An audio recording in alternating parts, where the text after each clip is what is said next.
Greetings, everyone. Professor Curley here with the second in our series of podcasts about key relationships in the Odyssey. Today we'll be taking a look at the relationship between fathers and sons. As in our previous cast, we'll focus on the responsibilities associated with each role and what they can tell us about the poem as a whole. The very first word in the Odyssey in Greek is andra, which means man. Here the word not only means human being, but also someone who is biologically male. Remember that the first lines of the first book of an epic poem are the most important. The same ought to be true of the first word. Over the course of the poem, we'll discover many facets of manliness. Someone who is mortal and male, yes, but someone who is also a guest, a husband, and even a father. The first son we meet in the Odyssey is Orestes, the son of Agamemnon, who's won the approval of the Olympian gods by murdering his father's killer, Aegisthus. Let's listen to the Council of the Gods in Book 1, as read by Sir Ian McKellen. We begin at line 31. But the other gods, at home in Olympian Zeus's halls, met for full assembly there, and among them now the father of men and gods was first to speak, sorely troubled, remembering handsome Aegisthus. Look at Aegisthus now. Above and beyond his share, he stole Atrides' wife. He murdered the warlord coming home from Troy, though he knew it meant his own total ruin. Far in advance we told him so ourselves, dispatching the guide, the giant killer Hermes. Don't murder the man, he said. Don't court his wife. Beware, revenge will come from Orestes, Agamemnon's son, that day he comes of age and longs for his native land. So, within Homer's patriarchal system, it's only right that Orestes should avenge his father. Thinking more broadly about the obligations of sons toward their fathers, the cardinal responsibility is obedience. Sons are expected to listen to their fathers and to learn from them, and to represent the interests of the family in the public sphere. The father, in turn, has complete control over the life of his son. He confirms him as legitimate offspring when he's born, he arranges for his education, helps him on the way to a career, and arranges his marriage. The dominance of the father is such that he maintains great authority over his son long after the son has come of age. Let's talk a little about the structure of the Odyssey.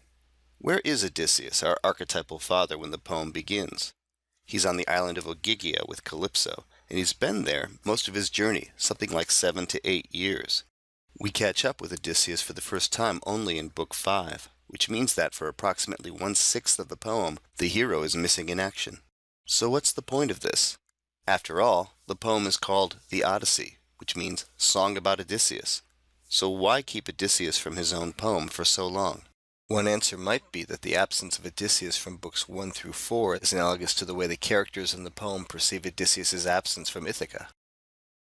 With Odysseus displaced from both Ithaca and the poem, it falls to Telemachus to become our hero. But Telemachus has a long way to go. The model for him in his situation is Orestes, who was able to avenge his father and restore the house of Atreus to power. In Book 1, however, Telemachus can barely hold his own against the suitors. In fact, he's not even sure if he's Odysseus' true son. It's hardly a coincidence that Telemachus' first steps toward becoming a hero, leaving Ithaca and traveling to Pylos and Sparta, are also his first meaningful steps as a son, namely, discovering news of his father's whereabouts.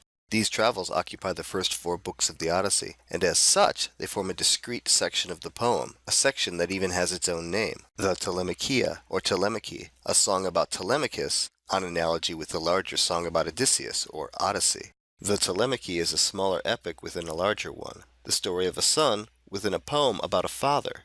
So it's not too much to say that the Telemachy is, at least in textual terms, the son of the Odyssey. We can press the point a little further by considering what happens when sons grow up. Again, Orestes offers a useful paradigm by growing up and taking his father's place.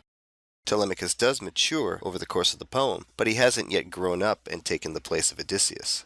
If he did, we'd have a very different poem on our hands, and we'd have to ask ourselves, whose epic are we reading, that of Telemachus or that of Odysseus? Homer exploits this tension. In Book 15, father and son finally come face to face, and the 2 poems, the Odyssey and the Telemachy, become one poem. For Telemachus, being a good son means recognizing the dominance of his father, and therefore the dominance of his father's narrative at the expense of his own. Similarly, there's a moment in Book 21, during the archery contest, where Telemachus almost manages to string his father's bow. In the end, he fails, not because he couldn't do it, but because Odysseus shoots him an anxious look. In easing off, Telemachus signals that his narrative, at least for the time being, will be the subordinate narrative. The father-son relationship also helps to explain the conclusion of the Odyssey. By the end of Book 23, Odysseus has been reunited with his son and with his wife, and he's exacted his revenge on the suitors, but there's still more business to attend to. In order to reach fulfillment as a son in his own right, Odysseus has to be recognized by his father, Laertes. So we see that Book 24, far from being an epilogue or an awkward appendage to the rest of the poem, is actually crucial through its assertion of paternity and patriarchy. I'd like to close with some additional thoughts on literary paternity.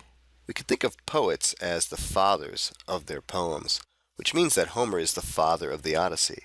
But in a larger sense, he's also the father of Greek epic, if not Greek literature itself. So what do we learn from this father?